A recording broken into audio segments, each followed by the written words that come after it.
नमस्कार. MP सेवा ट्रिक्समध्ये आपलं सर्वांचं स्वागत आहे.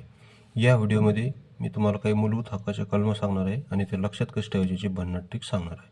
तर बघा कलम 14 काय आहे? कायद्यासमोर समानता. ओके, आता याला लक्षात कसं ठेवायचं बघा.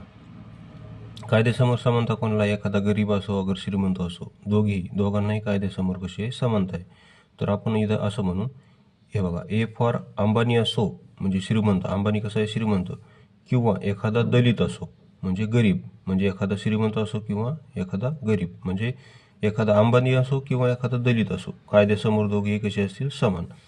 आता मी अंबानी आणि दलितच का म्हणलं? कारण अंबानीचा ए हा एबीसीनुसार 1 नंबरला येतो आणि दलितचा जो डी आहे तो एबीसीनुसार 4 नंबरला येतो. म्हणजे 1 आणि 4 त्यावर किती झाले? 14. म्हणजे कलम 14 काय? मग कायद्यासमोर समानता. त्यानंतर बघा कलम 15 काय आहे? जन्म, वंश, जात, धर्म, लिंग या कारणावरून कोणत्याही नागरिकास भेदभाव केला जाणार नाही, असं कलम 15 सांगतं.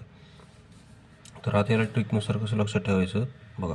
वरील कारणावरून म्हणजे हे जन्म, धर्म, जात या कारणावरून कोणत्याही नागरिकास पंढरपूर मंदिरात दर्शन घेण्यासाठी भेदभाव केला जाणार नाही.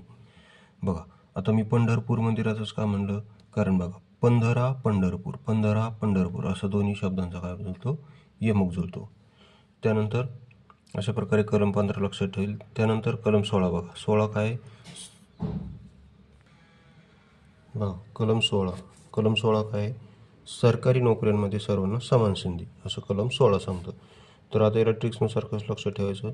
आपण म्हणू पोलीस भरतीमध्ये सर्वांना समान संधी. बघा, सरकारी नोकऱ्यांमध्ये समान संधी आहे ना, तर आपण पोलीस भरतीमध्ये सर्वांना समान संधी म्हणू, कारण पोलीस भरती एक सरकारी नोकरी आहे. आता पोलीस भरतीच का म्हणलं मी? कारण पोलीस भरतीचा जो पी आहे तो ABCDनुसार 16 नंबरला येतो. अशा प्रकारे आपल्याला सर्व कलम लक्षात ठेवता येईल. बघा, अशाच भन्नाट ट्रिक्ससह पॉलिटीच्या सर्व कलमांची पेड PDF हवी असेल तर 84 21 90 83 84 या नंबरवर तुम्ही संपर्क करू शकता. व्हिडिओ पाहिल्याबद्दल धन्यवाद.